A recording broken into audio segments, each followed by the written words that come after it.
Kerala clinical establishment registration and regulation act 2018 ഭാഗമായി കേരളത്തിലെ medical ലാബുകളെ 3 ലെവലുകളാക്കി തിരിച്ചിരിക്കുന്നു.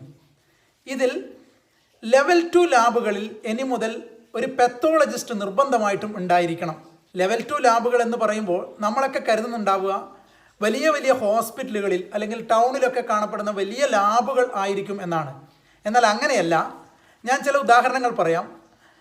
Serum electrolytes, SGOT, SGPT, serum calcium, amylase പോലുള്ള ടെസ്റ്റുകളൊക്കെ ഇപ്പം നമ്മുടെ ഗ്രാമപ്രദേശങ്ങളുടെ എല്ലാ ലാബുകളിലും ചെയ്തു വരുന്ന ടെസ്റ്റുകളാണ്.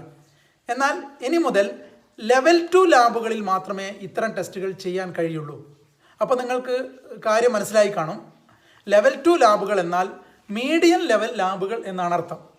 എന്നതുകൊണ്ട് ഉദ്ദേശിക്കുന്നത് അവിടെ സ്പെഷ്യൽ പെത്തോളജി ടെസ്റ്റുകൾ, histopathology, cytology, special biochemistry, serology, microbiology ഇതേപോലുള്ള ടെസ്റ്റുകൾ ചെയ്യുന്ന ലബോറട്ടറികളാണ്. പെത്തോളജിസ്റ്റ് എന്നാൽ MD പെത്തോളജി അല്ലെങ്കിൽ DNB പെത്തോളജി കഴിഞ്ഞ ഇന്ത്യൻ മെഡിക്കൽ കൗൺസിൽ രജിസ്ട്രേഷൻ ഉള്ള ഒരു പെത്തോളജിസ്റ്റിനെ മുഴുവൻ സമയമോ അല്ലെങ്കിൽ ഭാഗികമായ സമയമോ ഈ ലാബുകളിൽ നിയമിക്കേണ്ടതാണ്.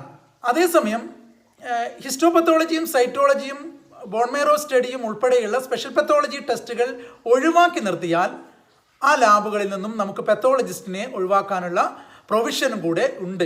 പക്ഷേ അതേസമയം നമ്മൾ മനസ്സിലാക്കേണ്ടത് സ്പെഷ്യൽ പെത്തോളജി ഒഴിവാക്കുന്ന സമയത്ത് നമുക്ക് റുട്ടീൻ ടെസ്റ്റുകൾ ആയിട്ടുള്ള പല ടെസ്റ്റുകൾ പോലും നമുക്ക് ലെവൽ 2 ലാബുകളിൽ ചെയ്യാൻ സാധിക്കില്ല.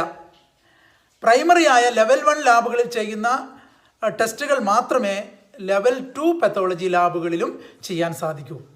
ചുരുക്കി പറഞ്ഞാൽ ഒരു മീഡിയം ലെവൽ ലാബുകളിൽ പോലും പെത്തോളജിസ്റ്റിൻ്റെ സേവനം അനിവാര്യമാകുന്ന സംവിധാനത്തിലേക്കാണ് കേരളത്തിൻ്റെ മെഡിക്കൽ ലാബ് രംഗം പോകുന്നത്.